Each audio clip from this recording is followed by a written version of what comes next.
สบายดีตอนเช้าท่านผู้ชมที่เคารพสบายดีท่านผู้ชมที่เคารพนำท่านผู้ชมเข้าสู่การรายงานข่าวเช้าอรุณใหม่จากห้องข่าวโทรภาพแห่งชาติข่าวเช้าประจำวันจันทร์วันที่26มกราคม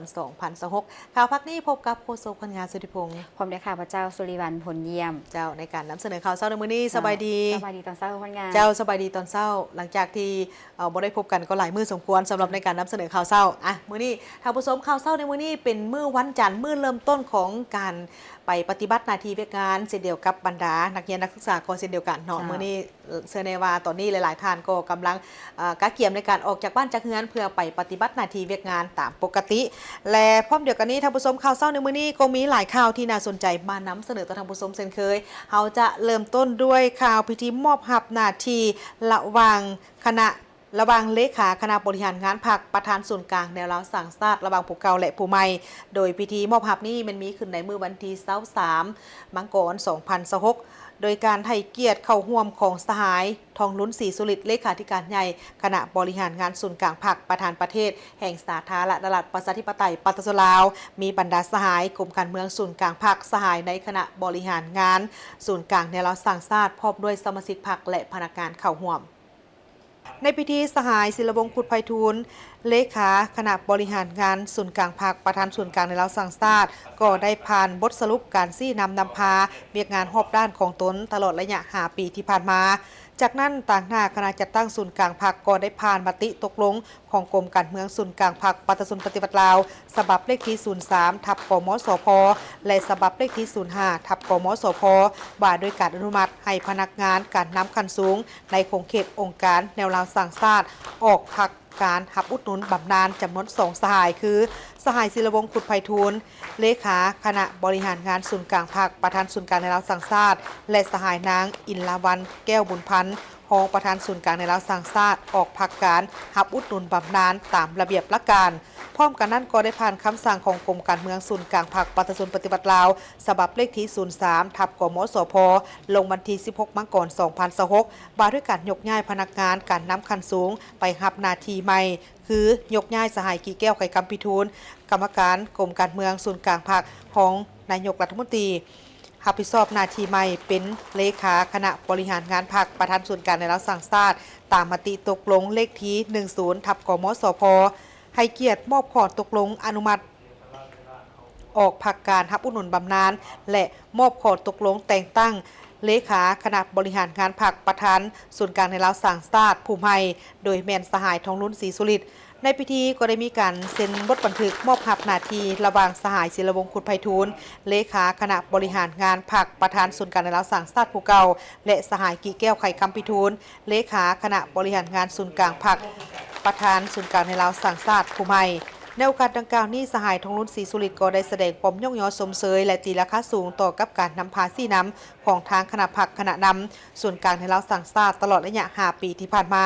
ซึ่งมีผลงานที่พ้นเด่นหลายด้านพร้อมกันนั้นสหายก็ได้เน้นหนักหลายปัญหาโดยเฉพาะคอมเมนต์ต่อกับการแต่งตั้งสหายกี่แก้วไข่คำพิทูลเป็นเลขาคณะบริหารงานพรรคประธานส่วนกลางในเราสั่งชาติผู้ใหม่ในครั้งนี้ซึ่งสหายเป็นพนักงานลักแรงที่มีความรู้ความสามารถในการนำพาซี่น้ำเชื่อมั่นว่าสหายจะร่วมกับบรรดาพนักงานสมาชิกพรรคพร้อมกันยุ่งแหงขบวนการให้เติบใหญ่ขยายตัวอย่างบ่หยุดยั้งองค์การได้รับสั่งชาติมีหน้าที่เต้าโฮมความสามัคคีเป็นปึกแผ่นพันขยายแนวทางของพรรคให้เป็นรูปธรรมเสริมขยายมหาสามัคคีอย่างหน้ากว้างขวางและนักแน่นขึ้นกว่าเก่าแนวลาวสั่งชาติต้องได้บุกบืนขึ้นเพื่อให้แนวทางของพรรคได้พันขยายอย่างเป็นรูปธรรมและสืบต่อรักษาความสามัคคีภายในพรรคให้มีความนักแน่นมีความเป็นเอกภาพสูงสืบต่อกับหลักการเป็นคันทุงและเป็นแกนนำในการเต้าโฮมความสามัคคีในทันแถวพนักงานสมาชิกพรรคและประชาชนบรรดาเผ่าต้องได้เพิ่มทวีความการศึกษาอบรมการเมืองแนวคิดให้แก่สมาชิกพรรคพนักงานรัฐกรให้มีมานะจิตปฏิบัติมีคุณสมบัติศีลธรรมปฏิบัติจรรยาบรรณจรรยธรรมดำรงชีวิตปลอดใสขาวสะอาดและมีความบริสุทธิ์ซื่อสัตย์จงหักภักดีต่อพรรคต่อประชาชนอย่างเป็นปกติและสืบต่อเป็นเจ้าการในเวียกงานของการพัวพันหัวมือกับต่างประเทศเพื่อญาติแยงเอาทุนฮอนและเทคนิคเข้าในการพัฒนาเวียกงานของแนวราวสั่งชาติให้ก้าวหน้าและทันสมัย นายกรัฐมนตรีแห่งสาธารณรัฐประชาธิปไตยประชาชนลาวเน้นให้พัฒนาสีมือแห่งงานลาวให้มีคุณภาพตอบสนองความต้องการของตลาดภายในและต่างประเทศในโอกาสเข้าร่วมกองประชุมวิชาการเวียกงานแรงงานและสวัสดิการสังคมประจำปี 2025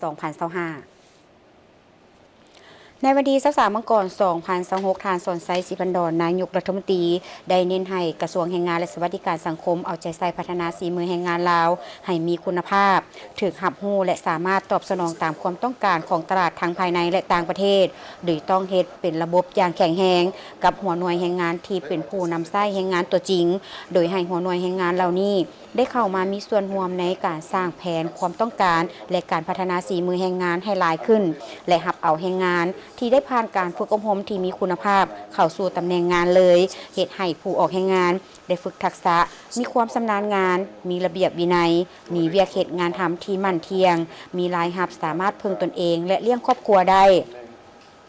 เอาใจใส่พัฒนาระบบฐานข้อมูลข่าวสารตลาดแรงงานให้เป็นเครื่องมือเป็นกลไกดัดสมระหว่างความต้องการและการสนองกำลังแรงงานแขนงเศรษฐกิจสังคมและสามารถเชื่อมต่อระบบฐานข้อมูลแรงงานกับระบบฐานข้อมูลอื่นๆเป็นต้นฐานข้อมูลอากรเงินเดือนให้เป็นระบบพัฒนาระบบปกป้องสังคมให้มีความเข้มแข็งเพื่อปฏิบัตินโยบายสังคมของรัฐผ่านระบบปกป้องสังคมให้สามารถบริการต่อประชาชนที่ด้อยโอกาสผู้ทุกข์ยากผู้ประสบภัยพิบัติต่างๆพนักงานที่มีผลงานในภารกิจปฏิบัติผู้ออกแรงงานภาควิสาหกิจและผู้ประกอบอาชีพอิสระส่วนบุคคลที่มีประสิทธิภาพที่ดีขึ้นโดยต้องได้สุ่มใส่พัฒนาระบบประกันสังคมให้มีความเข้มแข็งและมีประสิทธิภาพในสาเหตุให้ผู้ออกแรงงานสามารถเข้าถึงการประกันตนและเข้าถึงการบริการประกันสังคมที่มีประสิทธิผลและกว้างขวางกว่าเก่าสร้างสิ่งอำนวยความสะดวกให้ผู้ออกแรงงานนอกระบบตามกลุ่มอาชีพต่างๆในขั้นท้องถิ่นได้เข้าร่วมระบบประกันสังคมแบบสมัครใจให้หลายขึ้นพร้อมทั้งปรับปรุงกลไกการคุ้มครองและการบริหารกองทุนประกันสังคมแห่งชาติมีความโปร่งใสยืนยงสามารถตอบสนองการบริการที่มีคุณภาพและว่องไวพัฒนาระบบสวัสดิการสังคมให้สามารถปฏิบัตินโยบายช่วยเหลือสังเคราะห์และบร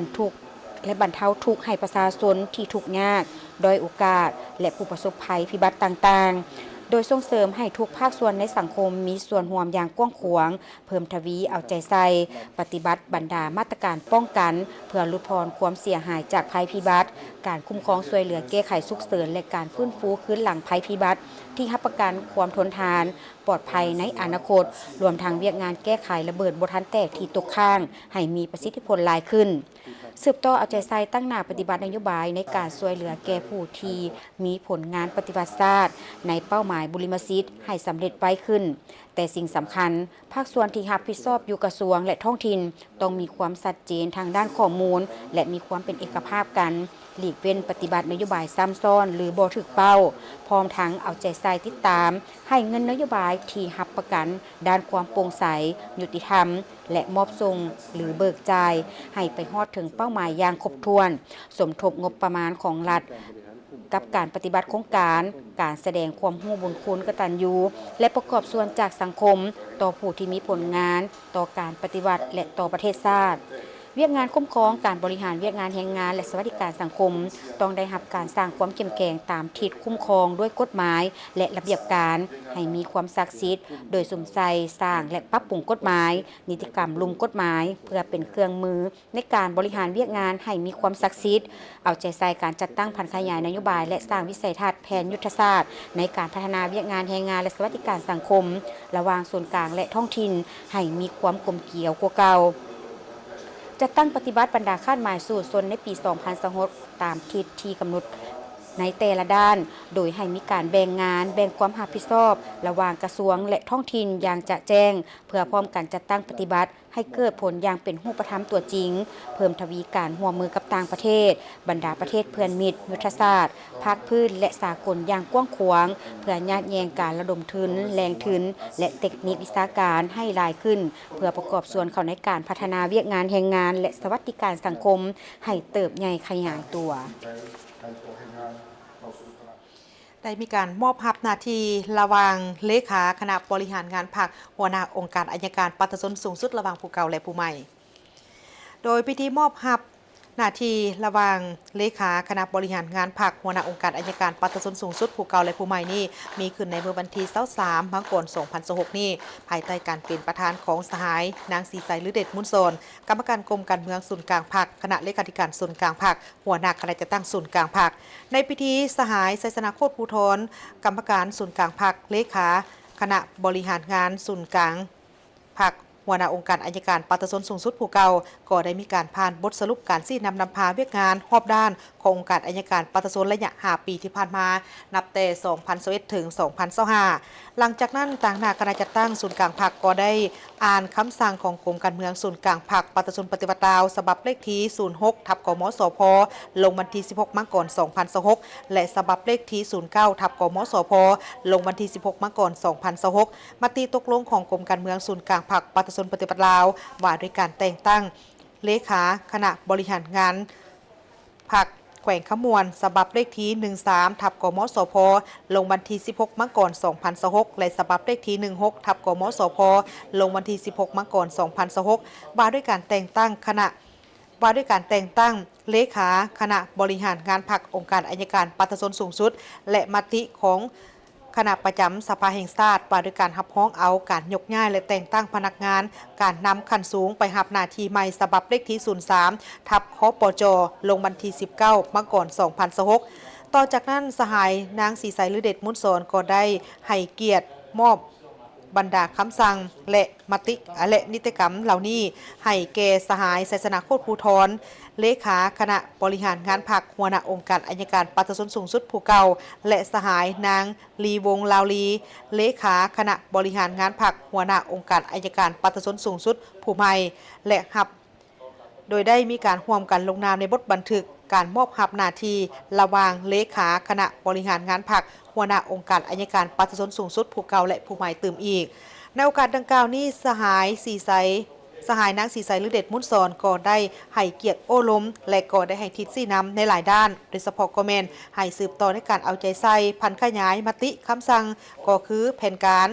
งานโครงการที่วางออกนั้นให้ไปค้นคว้าและปรึกษาหารือให้มีความเข้าใจอย่างเป็นเอกภาพอยู่องค์การอัยการปฏิบัติในแต่ละขั้นแล้วพันขยายเป็นแผนการกิจกรรมปฏิบัติให้แทศเหมาะกับสภาพความเป็นจริงสืบต่อรักษาความสามัคคีภายในพรรคให้มีความหนักแน่นและมีความเป็นเอกภาพกันสูงเป็นแกนนำในการเต้าโฮมความสามัคคีในทันแถวพนักงานสมาชิกพรรคและปฏิบัติบรรดาเผ่าเพิ่มทวีการศึกษาอบรมการเมืองแนวคิดให้แก่สมาชิกพรรคพนักงานรัฐกรทั่วระบบองค์การอัยการปฏิบัติและองค์การอัยการทหารให้มีมานะจิตปฏิบัติมีคุณสมบัติศีลธรรมปฏิบัติ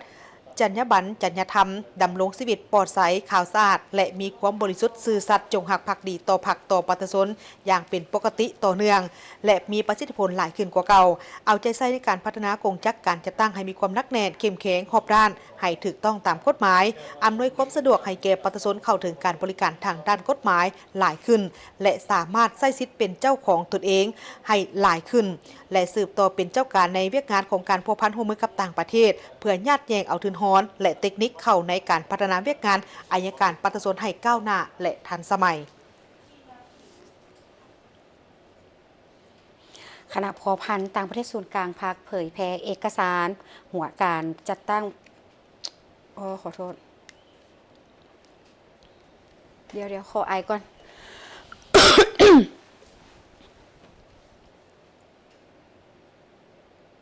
คณะพัวพันต่างประเทศศูนย์กลางพรรคเผยแพร่เอกสารการเลือกตั้งสมาชิกสภาแห่งชาติสุดที่10และสภาประชาชนขั้นแขวงสุดที่5พร้อมทั้งหวนคืนมูลเสื้อวันสั่งตั้งกองทัพประชาชนลาวครบรอบ77 ปีทำไมเดี๋ยว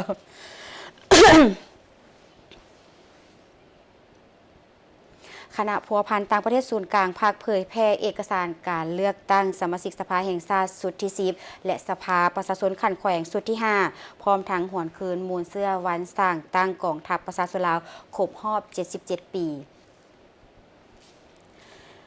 ในพิธีสหายบุญเรือพันดานุวงศ์กรรมการศูนย์กลางภาคเลขาคณะบริหารงานภาคหัวหน้าคณะพัวพันต่างประเทศศูนย์กลางภาคได้เผยแพร่เอกสารเสื่อมซึมมติของกรมการเมืองศูนย์กลางภาคว่าด้วยการเพิ่มทวีการนำพาซี่น้ำองค์คณะพรรคทุกขั้นต่อการเลือกตั้งสมาชิกสภาแห่งชาติสุดที่10และสภาประชาชนขันแขวงสุดที่5เอกสารสิทธิ์เป็นเจ้าของประชาชน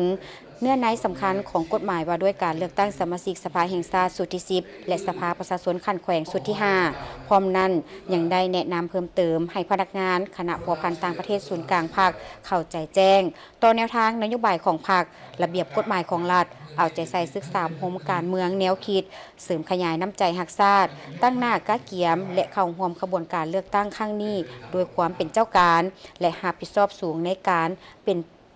และรับผิดชอบสูงให้กลายเป็นปางบุญใหญ่ของชาติและรับประกันการเสริมขยายสิทธิประชาธิปไตยอย่างแข็งแรงเต็มส่วนกว้างขวางทั่วถึงและลึกซึ้งเพื่อเลือกเฟ้นให้ได้ผู้ครบมาตรฐานเงื่อนไขอย่างครบถ้วนตามที่กำหนดไว้ในกฎหมายเพื่อเป็นตัวแทนปกป้องเอาสิทธิและผลประโยชน์อันชอบธรรมของประชาชนลาวบรรดาเผ่าพร้อมทั้งรับประกันความสงบให้ได้ห้อยส่วนห้อยรับประกันบ่ให้มีบัตรตายห้อยส่วนห้อยและผู้ที่มีสิทธิ์ปอนบัตรให้ไปปอนบัตรด้วยความสมัครใจห้อยส่วนห้อยจากนั้นสหายหัวหน้าคณะพัวพันต่างประเทศศูนย์กลางภาคได้หวนคืนมูลเสื้อวันสั่งตั้งกองทัพประชาชนลาวโดยได้ยกให้เห็นถึงการกำเนิดกำลังประกอบอาวุธแม้นเหตุการณ์สำคัญประวัติศาสตร์ของชาติลาวทั้งเป็นบาทเลี้ยวสำคัญสำหรับการเติมใหญ่ขยายตัวและตัดสินใจชนะของกระบวนการปฏิวัติภายใต้การนำพาซี่นำเด็ดขาดโดยกลุ่มรอบด้านของพรรคประชาชนปฏิวัติลาววันสั่งตั้งกองทัพประชาชนลาวสาวมกร1949เปรียบเหมือนแสงไฟน้อยๆที่เป็นจุดเริ่มต้นของทวนไฟที่มีรัศมีเปล่งประกายเป็นวงกว้างใหญ่ไพศาลได้รับการสนับสนุนช่วยเหลือเข้าร่วมนับมือนับกว้างขวางจากมหาชนเฮ็ดให้กำลังประกอบอาวุธเติบใหญ่เข้มแข็งขึ้นเป็นก้าวๆจนสามารถทับมั่งทุกการหุกหานทั้งแบบเก่าและแบบใหม่กลายเป็นกำลังแหงแกนสารของการปฏิวัติลาวยูแหงแนวทางเปลี่ยนแปลงใหม่สู่ลวงลึกที่แข็งแรงรอบด้านในการนำพาของพรรคในเงื่อนไขใหม่สมกับนามยศกองทัพลาววีรชนของชาติลาววีรชนพิธีประดับเหรียญไซแห่งงานเหรียญกาและใบย่องยอให้แก่บุคคลดีเด่นที่ได้ประกอบส่วนเข้าในเวียกงานซ้ายแดนลาวเวียดนามและลาวเมียนมาในเมื่อวันที่22มกราคม2026นี้ที่ศูนย์การหัวมือสากลและการฝึกอบรมได้มีการจัดพิธีประดับเหรียญไซแห่งงานเหรียญกาและใบย่องยอให้แก่บุคคลดีเด่นที่ได้ประกอบส่วนเข้าในเวียกงานซ้ายแดนลาวเวียดนามและซ้ายแดนลาวเมียนมาโดยการให้เกียรติเป็นประธานของสหายทองสวรรค์พรหมวิหารกรรมการศูนย์กลางพรรคเลขาคณะบริหารงานพรรคกระทรวงรัฐมนตรีกระทรวงการต่างประเทศในพิธีดังกล่าวนี้ก็ได้มีการย่องยอผู้ที่มีผลงานดีเด่นที่ได้ประกอบส่วนเข้าในเวียกงานซ้ายแดนโดยเฉพาะก็แม่นเวียกงานตั้งภูมิลำเนาตามลำพังใจและสร้างครอบครัวบ่ถูกระเบียบตามบริเวณซ้ายแดนลาวเวียดนามนับตั้งแต่ปี 2013 ถึง 2023ซึ่งการแก้ไขปัญหาดังกล่าวนี้เป็นบนคิดใจแห่งสายพัวพันมิตรภาพอันยิ่งใหญ่ความสามัคคีพิเศษและการร่วมมือรอบด้านระหว่างสองภาคสองรัฐลาวเวียดนามเป็นพื้นฐานและเป็นการแก้ไขปัญหาพิเศษเฉพาะกรณีให้แก่ประชาชนที่อยู่เรียบตามบริเวณของทั้งสองฝากซ้ายแดนเท่านั้นนอกจากนี้ก็ยังมีการย่องยอเวียกงานสำรวจบูรณะและก่อสร้างลักหมายซ้ายแดนห่วมลาวเมียนมาครั้งที่ 6ในต้นปี 2024ผลสำเร็จของทั้งสองเวียกงานดังกล่าวนี้ไม่ได้ประกอบส่วนอันสำคัญเข้าในการคุ้มครองซ้ายแดนให้มีความสงบและมีความเป็นระเบียบเรียบร้อยอำนวยความสะดวกให้แก่การไปมาหาสู่ระหว่างประชาชนของทั้งสองฝากซ้ายแดนและสุขยุการพัฒนาตามบริเวณซ้ายแดนในโอกาสดังกล่าวนี้สหายท้องสวรรค์พรหมวิหารก็ได้ให้เกียรติประดับเหรียญไซแห่งงานสั้น2ให้แก่ผู้ที่มีผลงานซ้ายแดนลาวเวียดนามจำนวน8สหายประดับเหรียญไซแห่งงานสั้น3ในจำนวน77สหายและเหรียญกาแห่งงานจำนวนทั้งหมดแม่น139สหายส่วนซ้ายแดนลาวเมียนมาแม่นได้มีการประดับเหรียญกาให้จำนวน40สหายมอบใบย่องยอคันรัฐบาลซ้ายแดนลาวเวียดนามและซ้ายแดนลาวเมียนมาจำนวน163สหาย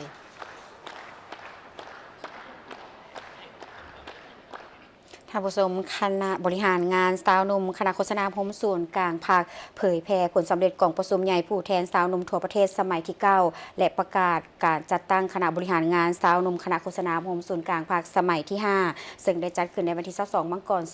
2026โดยมิสหายนางวิรวรพันธวงศ์คณะประจำภาคหองหัวหน้าคณะโฆษณาพรมส่วนกลางภาคผู้ชี้นำเวียกงาน 3 องค์การจัดตั้งพร้อมด้วยคณะสาวหนุ่มฮักฐานหน่วยสาวหนุ่มและสมาชิกสาวหนุ่มเข้าร่วมในพิธีสหายภูเวียงพงศวัสดีกรรมการศูนย์กลางสาวหนุ่มประชาชนปฏิวัติลาวเลขาคณะบริหารงานสาวหนุ่มคณะโฆษณาพรมศูนย์กลางภาคได้เผยแพร่ผลสำเร็จกองประชุมใหญ่ผู้แทนสาวหนุ่มทั่วประเทศสมัยที่ 9เผยแพร่ข้อตกลงว่าด้วยการประกาศใช้กฎระเบียบสาวหนุ่มประชาชนปฏิวัติลาวสมัยที่ 9ผ่านมติตกลงของคณะเลขาธิการศูนย์กลางภาคว่าด้วยการบ่งตัวแต่งตั้งคณะบริหารงานสหพันธ์สาวหนุ่มลาวสมัยที่ 1และมติกองประชุมใหญ่สหพันธ์สาวหนุ่มลาวสมัยที่ 1จากนั้นสหายบุญอุ้มราชวงศ์คณะประจำรองเลขาคณะบริหารงานสาวหนุ่มคณะโฆษณาพรมศูนย์กลางภาคได้ผ่านข้อตกลงว่าด้วยการยกเลิกคณะสาวหนุ่มและหน่วยสาวหนุ่มในของเขตสื่อมวลชนผ่านข้อตกลงว่าด้วยการสร้างตั้งหน่วยสาวหนุ่มขึ้นกับคณะสาวหนุ่มคณะโฆษณาพรมศูนย์กลางภาคโดยเห็นดีแต่งตั้งคณะสาวหนุ่มฮักฐานและหน่วยสาวหนุ่มของเขตสื่อมวลชนที่ขึ้นกับคณะบริหารงานสาวหนุ่มประชาชนปฏิบัติลาวคณะโฆษณาพรมศูนย์กลางภาคมีคือคณะสาวหนุ่มฮักฐานโทรภาพแห่งชาติลาวประกอบมี5หน่วยคือหน่วยสาวหนุ่มรายการทสล1ทสล3หน่วยสาวหนุ่มข่าวหน่วยสาวหนุ่มบริหารหน่วยสาวหนุ่มเทคนิคคณะสาวหนุ่มฮักฐานวิทยุกระจายเสียงแห่งชาติลาวประกอบมี3หน่วยขึ้นกับคือหน่วยสาวหนุ่มบริหารข่าวและรายการหน่วยสาวหนุ่มเทคนิคการเสียงไอทีและเครื่องทรงหน่วยสาวหนุ่มภาษาต่างประเทศและชนเผ่าหน่วยสาวหนุ่มกรมสื่อมวลชนหน่วยสาวหนุ่มสำนักข่าวสารต่างประเทศหน่วยสาวหนุ่มสำนักข่าวสารประเทศลาวและหน่วยสาวหนุ่มภาษาต่างประเทศพร้อมนี้ยังได้ผ่านมติตกลงของศูนย์กลางสาวหนุ่มประชาชนปฏิบัติลาวฉบับเลขที่1045/สสปลลงวันที่17ธันวาคม2025ว่าด้วยการแต่งตั้งเพิ่มเติมคณะบริหารงานสาวหนุ่มประชาชนปฏิบัติลาวคณะโฆษณาพรมศูนย์กลางภาคสมัยที่ 5จำนวน8สหายผ่านข้อตกลงว่าด้วยการบ่งตัวแต่งตั้งเลขารองเลขาคณะสาวหนุ่มฮักฐานคณะหน่วยสาวหนุ่มที่ขึ้นกับคณะบริหารงานสาวหนุ่มคณะโฆษณาพรมศูนย์กลางภาคและผ่านข้อตกลงว่าด้วยการแบ่งความรับผิดชอบภายในคณะบริหารงานสาวหนุ่มคณะโฆษณาพรมศูนย์กลางภาคสมัยที่ 5ในกองประชุมบรรดาผู้เข้าร่วมยังได้รับฟังแผนพัฒนาเวียกงานสาวหนุ่มคณะโฆษณาพรมศูนย์กลางภาค 2026-2030 และรับฟังการผ่านข้อตกลงว่าด้วยการอนุมัติให้สมาชิกสาวหนุ่มที่พ้นเกษียณการเป็นสมาชิกสาวหนุ่มประชาชนปฏิวัติลาวจำนวน26สหายหญิง4สหายในโอกาสนี้สหายนางวิรวรรณพันธวงศ์ได้ให้เกียรติโอลมเพื่อเป็นทิศชี้นำให้คณะบริหารงานสาวหนุ่มคณะโฆษณาพรมศูนย์กลางภาคก็คือสมาชิกสาวหนุ่มสืบต่อเอาใจใส่ในการจัดตั้งปฏิบัติแผนพัฒนาเวียกงานสาวหนุ่มใน5ปีต่อหน้าให้ปรากฏผลเป็นจริงมาเบิ่งข่าวเกี่ยวกับการห่างหากระเกียมให้แก่การจัดกิจกรรมงานบุญสร้างที่แขวงไซยบุรีครั้งที่19และปีนี้นี่เพิ่นจะจัดขึ้นในระหว่างวันที่9ไปจนถึงมื้อวันที่16กุมภาพันธ์2026นี้โดยเป็นการร่วมมือกันระหว่างทางคณะกรรมการปกครองแขวงและสมาคมนักธุรกิจหนุ่มของทางแขวงไซยบุรีนะคะยังมีทางข่าวจากท้องถิ่นเมืองน้ำหมอกแขวงอุดมไซได้จัดปาฐกถาวันสร้างตั้งกองทัพประชาชนลาวครบรอบ77ปีในโอกาสนี้การนำเมืองพร้อมด้วย2กำลังป้องกันชาติป้องกันความสงบเมืองและพนักงานลักแรงก็ได้เข้าวางกระทาดอกไม้อยู่อนุสรณ์สถานประธานไกรสอนพรหมวิหารเพื่อระลึกถึงคุณงามความดีของประธานไกรสอนพรหมวิหารผู้นำที่แสนเคารพรักของปวงชนลาวและนักรบปฏิวัติที่เสียสละเลือดเนื้อเพื่อภารกิจการต่อสู้กู้ชาติญาติเอาเอกราชมาสู่ประชาชนลาวบรรดาเผ่าได้อยู่เย็นเป็นสุขจากนั้นสหายไก่เพชรอินภูเวียงกรรมการพรรคแขวงเลขาพรรคเมืองประธานป้องกันชาติป้องกันความสงบเมืองได้เล่ามุนเสื้อวันสร้างตั้งกองทัพประชาชนลาวครบรอบ77ปีได้ยกให้เห็นการเติบใหญ่ขยายตัวของกองทัพประชาชนลาวในแต่ละระยะซึ่งกองทัพประชาชนลาวหรือกองทัพลาวอิสระในเมื่อก่อนนะครับการสร้างตั้งขึ้นอย่างเป็นทางการในวันที่20มังกรปี1949อยู่เขตลาวฮงเพียงสาเมืองเสียงข้อแขวงหัวพันโดยแม้นประธานไกรสอนพรหมวิหารเป็นผู้บัญชาการโดยกง ภายใต้การชี้นำพาของพรรคที่มีแนวทางการเมืองและการทหารอันถูกต้องได้ประดิษฐ์สร้างกองทัพประชาชนลาวได้เติบใหญ่เข้มแข็งและเสริมขยายน้ำใจรักชาติอันสูงส่งและการสืบทอดมนต์เชื่อต่อสู้บ่ยอมจำนนของบรรพบุรุษและประชาชนบรรดาเผ่าวีรกรรมอันล้ำเลิศจะลึกไว้ในปึ้มคำประวัติศาสตร์ของชาติและของกองทั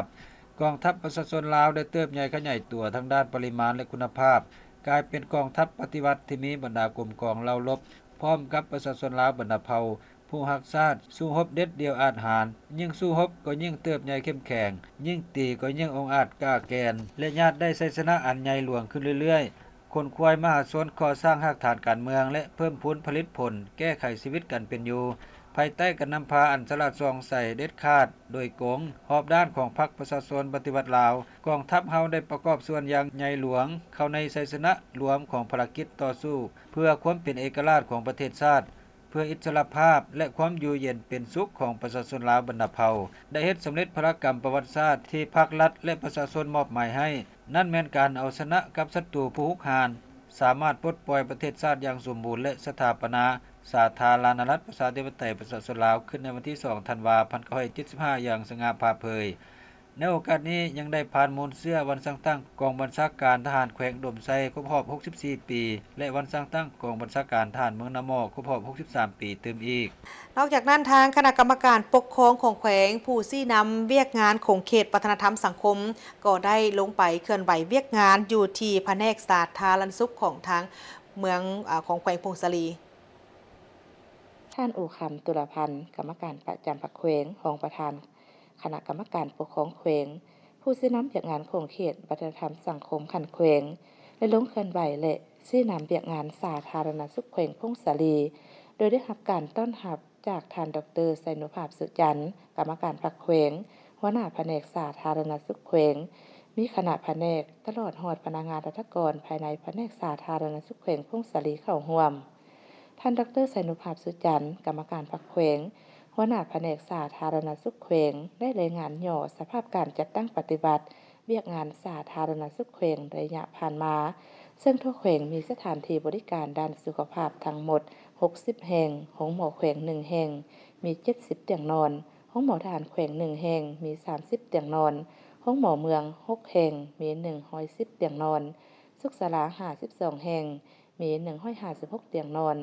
มีห้องกวดพยาธิจำนวนหนึ่งมีห้านขายยา71ห้านมีพนักงานราชการทั้งหมด573คนหญิง380คนพนักงานอาสาสมัคร110คนมีอาสาสมัครบ้านที่เคลื่อนไหว 1,065 คนหญิง462คนระยะผ่านมาคณะแผนกได้เอาใจใส่ซี้นำพาในการจัดตั้งปฏิบัติแผนพัฒนาเวียกงานสาธารณสุขโดยการรับประกันการสนองการบริการสุขภาพอย่างทั่วถึงมีคุณภาพและยุติธรรมเทื่อละก้าวเพื่อแนะใส่ให้ประชาชนบรรดาเผ่าเข้าถึงการบริการตาม7แผนงานที่กระทรวงสาธารณสุขบางออกซึ่งติราคาการบรรดุขาดหมาย11ตัวสีบัตรประจำปี2025มี7ตัวสีบัตรที่สามารถบรรดุและมี4ตัวสีบัตรที่บ่สามารถบรรดุพร้อมนี้บรรดาทานที่เข้าร่วมได้มีคำเห็นเด็กเปลี่ยนผู้เรียนการจัดตั้งปฏิบัติเวียกงานสาธารณสุขนำกันในโอกาสนี้ท่านโอคำตุลพันธ์กรรมการประจำพรรคแขวงรองประธานคณะกรรมการปกครองแขวงผู้ซี้นำเวียกงานของเขตวัฒนธรรมสังคมขันแขวงได้มีคำเห็นซึ่งท่านได้ยังยอสมเสยต่อผลงานที่ทางแผนกสาธารณสุขปฏิบัติใดในระยะที่ผ่านมาและได้ยกให้เห็นมนต์เสื้อการปฏิบัติกลายเป็นแขวงเต้าโฮมเป็นแขวงวิรชนและสภาพการสร้างสาพัฒนาแขวงพงศลีจนถึงปัจจุบันพร้อมทั้งเน้นให้เฮ็ดเวียกงานศึกษาอบรมการเมืองแนวคิดให้นักแน่นอุ่นเอียนเชื่อมั่นต่อการนำพาของพรรคนำใช้คนดีคนเก่งพัฒนาบุคลากรย่องยอผู้มีผลงานและปฏิบัติต่อผู้ละเมิดสร้างความสามัคคีให้เป็นปึกแผ่นมีแบบแผนนำพาโดยเฮ็ดเวียกเป็นหมู่คณะแบ่งให้บุคคลรับผิดชอบอย่างจะแจงร่วมชีวิตพรรคเป็นปกติปรับปรุงแบบแผนวิธีเฮ็ดเวียกมีการประชุมสรุปเวียกงานและสร้างแผนจัดตั้งปฏิบัติเป็นแต่ละระยะเสริมซึมแนวทางนโยบายของพรรคระเบียบกฎหมายของรัฐ นักศึกษาโรงเรียนการเมืองการปกครองแขวงหลวงพระบางเสื่อมซึมเอกสารเกี่ยวกับการเลือกตั้งโดยการเป็นประธานของทานปริญญาเอกผู้ถอนล่วงวิไลกรรมการพรรคแขวงหัวหน้าโรงเรียนการเมืองและการปกครองแขวงนครบางมีบรรดาครูอาจารย์และนักศึกษาทุกขั้นภายในโรงเรียนการเมืองและการปกครองแขวงเข้าร่วมท่านปริญญาเอกผู้ถอนล่วงวิไลได้มีความเห็นว่ากองประชุมในครั้งนี้มีความหมายสำคัญหลายเพราะจะได้พร้อมกันรับรู้และเสริมซึม4บรรดาเอกสารที่เกี่ยวข้องกับการเลือกตั้งเอาสมาชิกสภาแห่งชาติและสมาชิกสภาประชาชนแขวงที่จะได้ดำเนินการปลดบัตรเลือกตั้งในวันที่22เดือนกุมภาพันธ์ปี2026ที่จะมาถึงนี้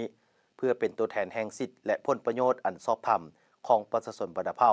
ภายใต้ความถูกต้องสอดคล้องกับรัฐธรรมนูญและกฎหมายเพื่อสร้างความรับรู้และเข้าใจแจ้งที่เป็นเอกภาพกันต่อกับเวียกงานการเลือกตั้งเพื่อให้พนักงานหลักแรงได้นำเอาเอกสารที่ได้รับการเผยแพร่เสื่อมซึมในครั้งนี้ไปพันขยายจัดตั้งปฏิบัติให้ปรากฏผลเป็นจริงสอดคล้องกับจุดพิเศษของแต่ละภาคส่วนเพื่อเสริมขยายสิทธิประชาธิปไตยและสิทธิเป็นเจ้าตนเองที่ถูกต้องตามกฎหมายแนวกองประชุมผู้เข้าร่วมได้รับฟังการเผยแพร่มติกรมการเมืองศูนย์กลางภาคเกี่ยวกับการเพิ่มทวีการนำภาษีนำขององค์คณะพรรคทุกขั้นต่อการเลือกตั้งสมาชิกสภาแห่งชาติสุดที่10และสมาชิกสภาประชาชนแขวงสุดที่5เอกสารเพิ่มทวีการนำพาแนวคิดเสริมขยายสิทธิประชาธิปไตยของประชาชนเหล่าบรรดาเผ่าเพื่อการเลือกตั้งสมาชิกสภาแห่งชาติสุดที่10และสมาชิกสภาประชาชนแขวงสุดที่5เอกสารกำแนกเนื้อหาสำคัญของกฎหมายว่าด้วยการเลือกตั้งสมาชิกสภาแห่งชาติและสมาชิกสภาประชาชนแขวงเพื่อให้การเลือกตั้งในครั้งนี้ดำเนินถูกต้องตามกฎหมายสอดคล้องกับสภาพตัวจริงของแต่ละท้องถิ่นและมีประสิทธิผลและเอกสารแผนดำเนินงานของคณะกรรมการเลือกตั้งระดับชาติและคันแขวงเพื่อการเลือกตั้งสมาชิกสภาแห่งชาติสุดที่10และสมาชิกสภาประชาชนแขวงสุดที่5ให้ปรากฏผลเป็นจริงจากข่าวทางแขวงหลวงพระบางไปเบิ่งข่าวจากทางแขวงจำปาสักท่านผู้ชมทางเมืองปทุมพรของแขวงจำปาสักได้มีการจัดการฝึกอบรมให้แก่ทางคณะกรรมการเลือกตั้งขันเมืองและขันบ้านเพื่อเป็นการรับใช้ให้แก่การเลือกตั้งสมาชิกสภาแห่งชาติสุดที่10และสภาและทางสมาชิกสภาประชาชนแขวงสุดที่5กองประชุมดังกล่าวได้รับเกียรติการเป็นประธานโดยท่านสมจิตแพ่งสวัสดิ์กรรมการภาคแขวงเลขาคณะบริหารงานภาคเมืองประธานคณะกรรมการเลือกตั้งขันเมืองเข้าร่วมกองประชุมมีท่านห้องเลขาภาคเมืองประธานและห้องประธานคณะกรรมการปกครองเมืองคณะบริหารงานภาคเมืองคณะกรรมการเลือกตั้งขันเมืองเลขาภาคหากฐานกลุ่มบ้านและภาคส่วนที่เกี่ยวข้องเข้าร่วมอย่างพร้อมเพรียงท่านสมจิตแพ่งสวัสดิ์กรรมการภาคแขวงเลขาคณะภาคบริหารงานภาคเมือง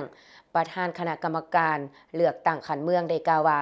การเลือกตั้งสมาชิกสภาแห่งชาติสุดที่10และสมาชิกสภาประชาชนขันแขวงสุดที่5เทื่อนี้เป็นการสืบต่อปรับปรุงบูรณะรัฐประชาธิปไตยประชาชนให้มีความเข้มแข็งและหนักแน่นซึ่งเป็นการเสริมขยายสิทธิประชาธิปไตยถือเอาการเลือกตั้งเทื่อนี้เป็นบั้นสุกอยู่การปรับปรุงบูรณะกงจักการจัดตั้งและบุคลากรของระบบการเมืองอยู่ขันศูนย์กลางและขันท้องถิ่นเลือกเฟ้นซับซ้อนและบรรจุสมาชิกพรรคพนักงานราชการเขารับผิดชอบเวียกงานต่างๆเฮ็ดให้การจัดตั้งทุกขันในระบบการเมืองมีความเข้มแข็งหนักแน่นสามารถปฏิบัติหน้าที่เวียกงานการเมืองของตนในระยะใหม่อย่างมีประสิทธิภาพและประสิทธิผลการเลือกตั้งเทื่อนี้เป็นหน้าที่การเมืองเป็นพันธะและความรับผิดชอบโดยกงของทุกกระทรวงองค์การปกครองท้องถิ่นและสมาชิกพรรคพนักงานราชการซึ่งองค์คณะพรรคทุกขันต้องเพิ่มทวีการนำพาสีนำกาเกียมและการดำเนินเลือกตั้งให้บรรลุผลสำเร็จตามจุดประสงค์ตามระดับขาดหมายที่วางไว้จากนั้นบรรดาผู้เข้าร่วมก็ได้รับฟังการเผยแพร่และเสริมซึมเอกสารที่สำคัญหลายฉบับเช่นมติกรมการเมืองศูนย์กลางพรรคว่าด้วยการเพิ่มทวีวิธีการนำพาสีน้ำขององค์คณะพรรคทุกขันต่อการเลือกตั้งสมาชิกสภาแห่งชาติสุดที่10และสภาประชาชนขันแขวงสุดที่5เอกสารเพิ่มทวีนำพาแนวคิดเสริมขยายสิทธิประชาธิปไตยของประชาชนลาวบรรดาเผ่าเพื่อการเลือกตั้งเอกสารกำเนิดเนื้อในสำคัญของกฎหมายว่าด้วยการเลือกตั้งเอกสารเสื่อมซึมและเสริมขยายในการจัดตั้งปฏิบัติแผนดำเนินงาน ของคณะกรรมการเลือกตั้งขันเมืองปทุมพรและเอกสารแนะนำเกี่ยวกับการแต่งตั้งบรรดาอนุกรรมการคณะกรรมการเลือกตั้งขันเมืองการเก็บกรรมสถิติผู้มีสิทธิ์ปนบัตรเลือกตั้งการกำหนดหน่วยปนบัตรเลือกตั้งและแต่งตั้งคณะกรรมการทั้งนี้ก็เพื่อเฮ็ดให้การเลือกตั้งสมาชิกสภาครั้งนี้สำเร็จตามแผนการที่วางไว้คณะกรรมการเลือกตั้งขันแขวงลงเผยแพร่เสริมเอกสารเลือกตั้งสมาชิกสภาแห่งชาติประจำเขตเลือกตั้ง18สุดที่10และสมาชิกสภาประชาชนแขวงไซสมบูรณ์สุดที่5ที่กองบัญชาการป้องกันความสงบของแขวงโดยการเป็นประธานของทานนางคำศรีสิทธิวรดาคณะประจำพรรคแขวงหัวหน้าคณะโฆษณาองค์โฮมแขวงสิสมบูรณ์รองหัวหน้าอนุกรรมการโฆษณาปลุกระดมขบวนการมีท่านพันเอกวิไลแก้ววิไลหงส์คณะประจำพรรครองเลขาคณะพรรคกองบัญชาการป้องกันความสงบแขวงตลอดฮอดนายและพลตำรวจในกองบัญชาการป้องกันความสงบแขวงเข้าร่วมในโอกาสที่ท่านนางคำศรีสิทธิวรดาได้มีคำเห็นข่าวเปิดกองประชุมซึ่งจุดประสงค์ของกองประชุมในครั้งนี้ก็เพื่อสร้างความรับรู้และเข้าใจอย่างลึกซึ้งต่อกับความหมายความสำคัญและเนื้อในจิตใจของเอกสารที่เกี่ยวข้องกับการเลือกตั้งในสาเหตุให้สมาชิกพรรคพนักงานหลักแหล่งในกำลังป้องกันความสงบแขวงสิสมบูรณ์เห็นได้ถึงความหมายความสำคัญของเวียกงานการเมืองดังกล่าวซึ่งเป็นการนำใช้สิทธิประชาธิปไตยของตนในการเลือกเอาตัวแทนแห่งสิทธิและผลประโยชน์ของประชาชนเข้าไปบริหารประเทศและท้องถิ่น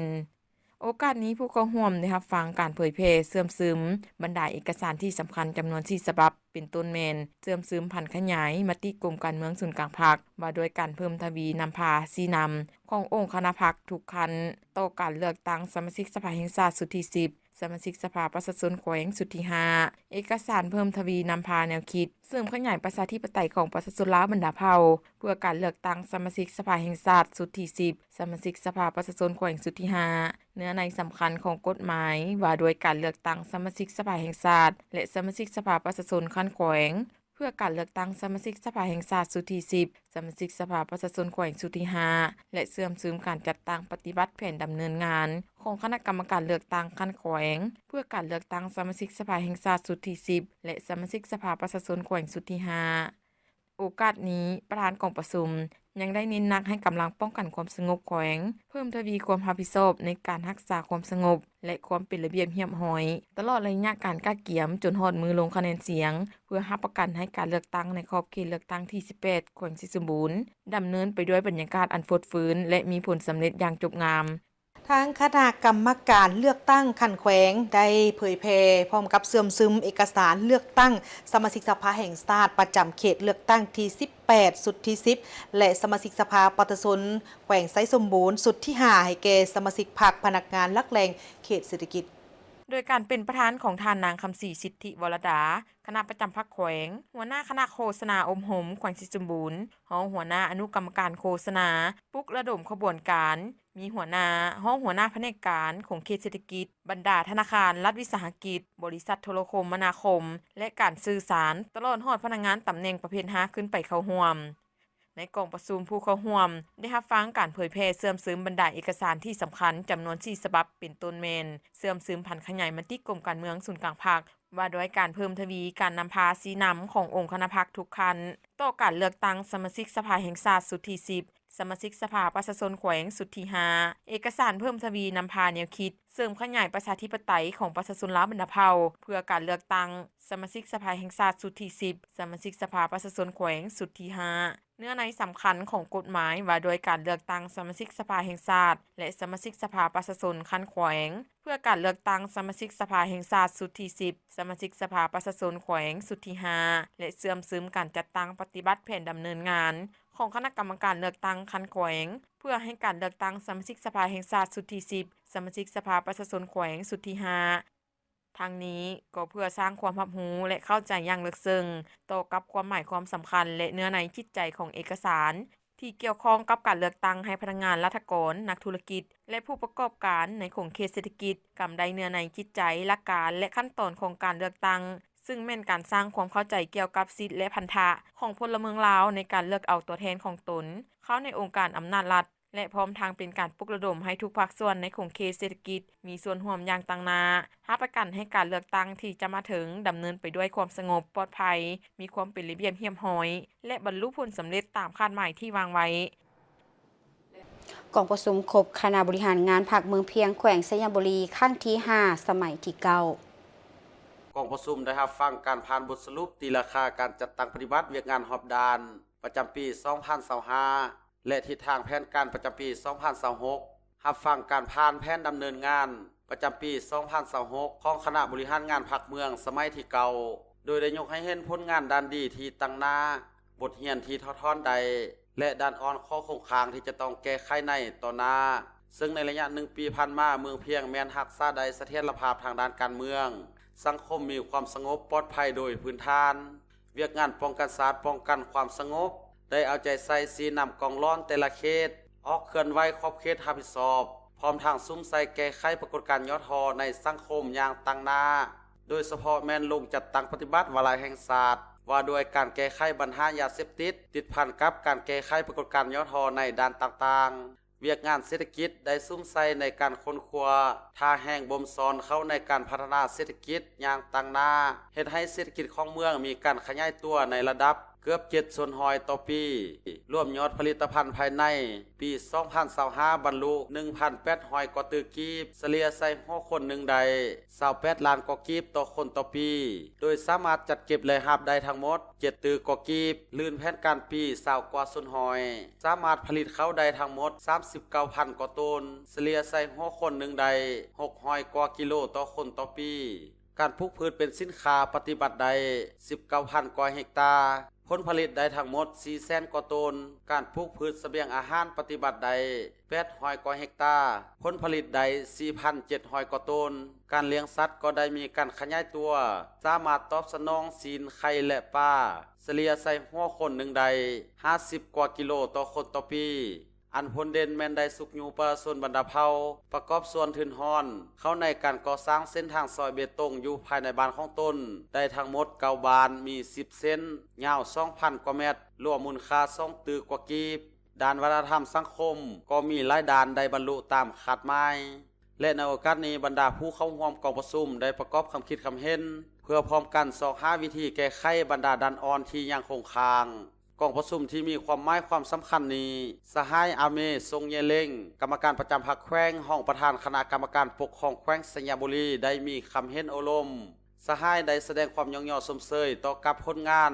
ที่คณะบริหารงานพรรคเมืองเพียงได้จัดตั้งปฏิบัติในระยะผ่านมา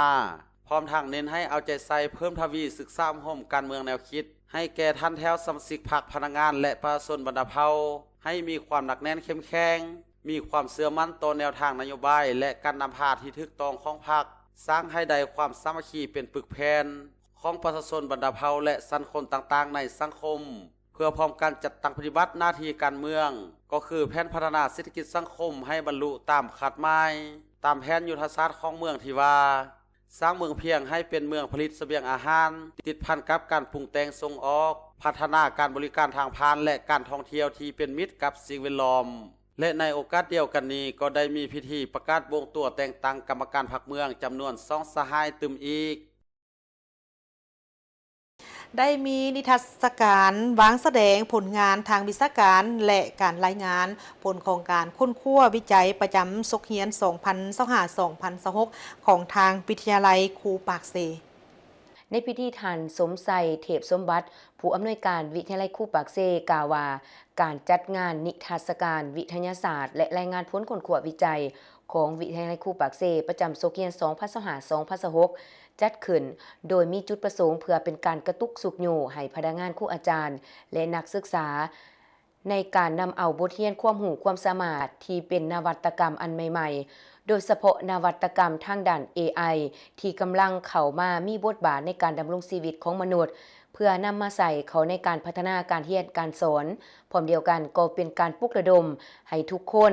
เห็นได้ผลกระทบของภัยธรรมศาสตร์และการปกปักรักษาสิ่งแวดล้อมโดยเน้นใส่การปฏิบัติหลักการ 3R Reduce Reduce and Recycle ใส่น้อยใส่ซ้ำและกลับมานำใส่ใหม่โดยเฉพาะแม่น นำมาประยุกต์เข้าในการผลิตอุปกรณ์การเรียนการสอนอีกจุดประสงค์หนึ่งของงานก็คือเป็นการนำเอาผลการค้นคว้าวิจัยของพนักงานครูอาจารย์ทั้งภายในวิทยาลัยครูและภาคส่วนภายนอกมานำเสนอและแลกเปลี่ยนประสบการณ์ในการวิจัยเพื่อการแก้ไขปัญหาทางสังคมและการพัฒนาการศึกษางานดังกล่าวนี้แม่น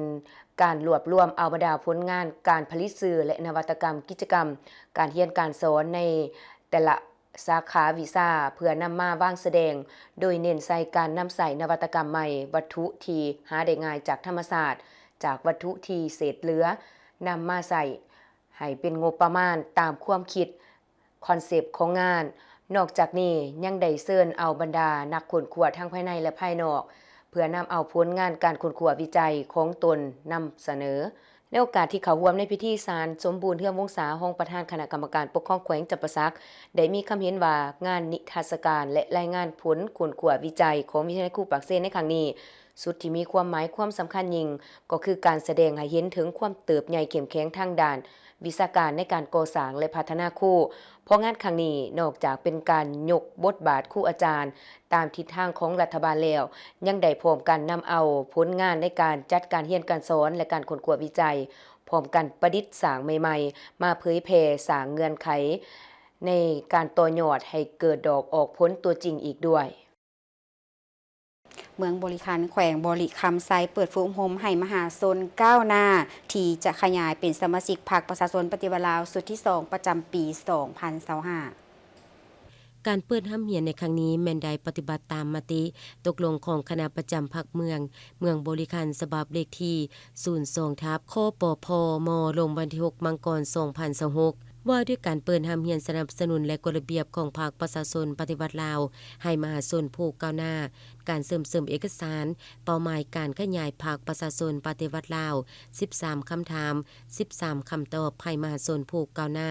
ได้รับรู้และเข้าใจถึงแนวทางนโยบายของภาครัฐคันถึงวางออกในการสินำพาปวงสุลาวทางชาติต่อสู้ญาติเอาเอกราชอธิปไตยของชาติและสิทธิ์เป็นเจ้าของประชาชนนำพาการสร้างสาพัฒนาประเทศชาติให้วัฒนาถาวร